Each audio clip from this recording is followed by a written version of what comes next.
This is important right now because you hear this taught a lot. It's taught across colleges. It's taught on campus, and it's taught in the media. It's taught in the entertainment industry.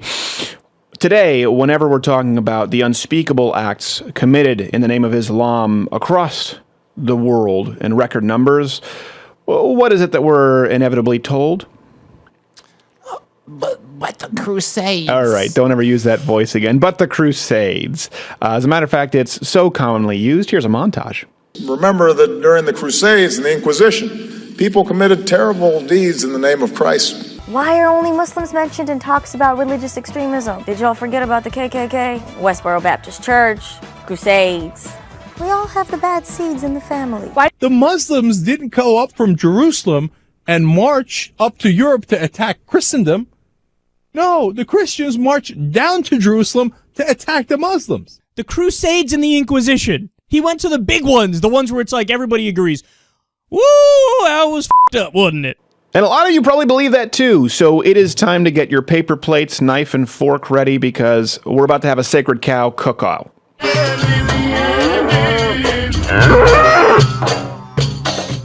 It's a nice little graphic there. Assured to get us some letters. So let's get through these myths. If you've been taught about the Crusades, I'll call them the Second Crusades, the retaliatory Crusades. I'll explain in a minute because it's important. That they were unprovoked, that it was just Christians running across the globe with pointy hats and swords, killing any and all Muslims they could find, innocent or not, simply because they didn't like their brownness. It couldn't be further from the truth. Now, it's important because this is taught in schools across the country. A lot of people believe this. The fact is that these Crusades, the Second Crusades, they were a response to the First Crusades from Islam, from the Muslim onslaught for hundreds of years. For over 400 years, there was consistent Muslim expansion, aggression, violence. Muslims took Jerusalem in 638 AD. They pillaged Rome in 846 AD. Christian Spain and Portugal in 711 AD. Sounds like a gas station, but it's historical context that you need to know. That's why you tune in. Southern Italy during the 9th century. The Ottoman Turks were advancing into Europe and invading the Byzantine Empire. I think it was 1050, 1060 something AD. The Turks were marching into Asia, Syria, and then the big one, the big reason. So if you look at this map and you can see it expanding, was 1453, the capture, the sacking of Constantinople, which basically put an end to the Christian Byzantine Empire. And here's the thing. I understand military expansion, okay? So I'm not going to condemn the Islamic world for doing this back then, okay? Now, right away, that should change the context to the Crusades because people war and people go back and gain territory and win.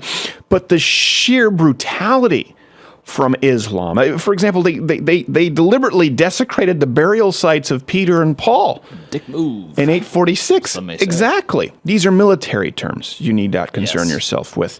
They would behead people, as we see today. They had methods of torture that were incredibly brutal. The dimitude, meaning they would force non-Muslims to be subservient and pay taxes, and they didn't get to enjoy the same kind of rights as Muslims got to enjoy. Something we don't mention amongst our white guilt, millions, some people estimate higher than 100 million died under the Arab slave trade. We have courses that we're forced to take here in the United States to learn about the evils of slavery that we stopped. Oh, are they teaching those? Anywhere across the Islamic world? Is there Islamic guilt? Is checking your Islamic privilege a thing? So this kind of brutality, this kind of inhumane treatment, and yes, military expansion and cultural expansion is what led to the retaliatory crusades. People like Vlad the Impaler, you've probably heard of. You know Vlad the Impaler? Commonly known as Dracula, I believe. Dracula, right? Is how he's known. Yeah, Vlad the Impaler was an actual person. Some sucked. Little bit of a sadist. I'll give that to you. Vlad the Impaler became really brutal precisely because he was a prisoner and saw the inhumane treatment, saw the brutality from the Islamic Empire. That's why he's seen as a folk hero to some. Now, I would say he went a little too far the other direction with impaling people and allegedly drinking blood. He found the line. But it's good for him. He found it. You find it and then you dance back. That's what you have to do. They heard the message loud and clear. It's true. He was one of the few people who fought them off. He was using Verizon back then while everyone else was on Sprint. They got the message. He was ahead of his time. Vlad incurred no roaming charges. Like that. I do. So all of this is what led to the Pope putting forward the idea of a Christian crusade for the first time that kind of gave license to killing people who weren't Christians because they were facing the extinction, potentially, what they thought of their culture, of their way of life, to who they saw to be barbarians at that point. And it's important to remember that the Crusades, the retaliatory Crusades from the Christians at that time, met the criteria of the Just War Clause. They were thought of as an act of love in response to Muslim aggression. Historically, they met the criteria that was necessary. So that's a big myth that we know. Another one that we hear a lot, and that context matters, is that the Crusades are some sort of a source of modern Muslim aggression or angst toward the West. There are terms out there, often parroted by, of course, the Young Turks, Reza Aslan. Did any of you learn this in college where they talked about when Christians took Jerusalem in 1099? I should say, took back Jerusalem. Yeah. Which is really what they wanted to do. They'll teach you when Christians took Jerusalem in 1099. No, when they took back Jerusalem. Kind of like when people talk about the War of 67 and when Israel gained territory. They don't talk about how many countries, was it Egypt, Jordan, I'm going to remember the third one, were teaming up to eviscerate them, and Israel just happened to kick their asses and took their land for protection. It's left out. So when Christians took back in 1099, you've heard this term, right? That their siege of Jerusalem, blood. They had blood up to their knees. You might have heard it. It's a term thrown around a lot. Even so much so that Bill Clinton said this after 9/11, mind you. The context matters. In trying to be sympathetic and show his tolerance and how progressive he was to the terrorists and terrorist supporters across the Islamic world, Bill Clinton had this to say: those of us who come from various European lineages. Can you do it in Bill Clinton? Yeah, try that. Are not blameless. Indeed, in the First Crusade, when the Christian soldiers took Jerusalem, they first buried a synagogue with 300 Jews in it. I was going to say that's unnecessarily dark to do it in a Bill Clinton voice. And proceeded to kill Muslim women, Muslim children, at the Temple Mount. I want to get down to the part where he said, the description of the event describes soldiers walking on the Temple Mount, a holy place to Christians, with blood running up to their knees. The common term, he reiterated it. I can tell you that story is still being told today in the Middle East, and we are still paying for it right after 9/11. First off, that's physically impossible for blood to be up to your knees, of course. And by the way, it may sound like we're trying to take something literally that they meant figuratively. No. They will teach this in college literally, and Bill Clinton meant it literally. Steve Weidenkopf pointed out that this is not only physically incapable, but corrected the record regarding the Jerusalem battle. Standard practice at the time dictated that a city that refused to surrender at the sight of a sieging army would suffer any and all consequences of a successful siege. This is why many cities back then agreed to terms before commencement of this siege. It doesn't mean all Muslims did that. They didn't necessarily follow the rules of war, as we've seen now. They didn't really follow any civil rules of engagement. The point is, 11th century warfare was harsh. This shouldn't be a surprise. Yes, the retaliatory Christian crusaders did kill many inhabitants, but the events are not out of the ordinary.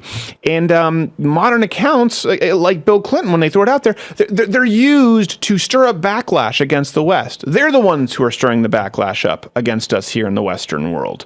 They're the ones who are encouraging people in the Islamic world to use it as an excuse, because the Crusades were largely forgotten and they weren't used as justification for ISIS, for Taliban, for take your pick for that rule of the day. And here's something I would like to put forward. You know what?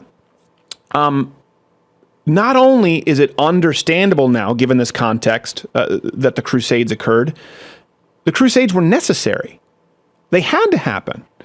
I'm not condoning the loss or the taking of innocent life deliberately, but the Crusades as a military and cultural response needed to happen because they happened precisely to stop the kind of barbaric behavior that you see in the Islamic world today. And you saw up until today in any other place where the Islamic empires were able to conquer. Let's talk about the Armenian genocide, where thousands upon thousands of people were killed brutally, including the crucifixion of young girls. Don't tell Cenk. I still don't know how Anna Kasparian sits next to him. In the 1800s, Sunni Muslims killed over 4,000 mostly civilians in the city of Shia, beheading their king. They still behead in the Islamic world. You've seen these headlines. This still occurs all across the Islamic world. I'm not only talking about ISIS, but in places like Saudi Arabia. In some of these places in the Islamic world that actually have modern technology, you would consider them here in the New World, beheadings occur in soccer stadiums as a warm-up act. We get Beyonce's nipple, they get a head rolling around being kicked for a goal. I'm just saying that the reason the Crusades occurred were to stop the kind of behavior that shock you every single day when you read the news from the Islamic world. Because guess what? That was going to be the entire world. Even today, ISIS and their ilk are still forcing non-Muslims into dhimmitude with taxes and violations of basic human rights. And here's the main point. Whenever religious Islam has been given the opportunity to congregate, given a petri dish, in contrast to the rest of the modern world, to the rest of Western civilization, Europe, the United States, the Islamic world, when given the opportunity to civilize, when given more time, doesn't get better, doesn't make progress. It almost always gets worse. It gets worse. And that's what was happening before the Crusades because of the Islamic Crusades, and that would have occurred across the entire world. It's not one of those issues. Leftists like to act, sometimes they'll use this argument, right, that, well, Christians have come a long way if you go back to the Crusades. They were pretty uncivil, and some members of Islam are just in that, it's like that phase for them where they need to get beyond it. No, Christians before the Crusades did become much more civilized, were advancing into the New World, then because of Islamic onslaught and behavior, they had to get down in the dirt. The Crusades occurred, and they continued to make progress. By contrast, anywhere in the Islamic world where what they expanded into with their Crusades has been allowed to continue, it has gotten worse and darker. And if you're a progressive and you feel the need to appease it,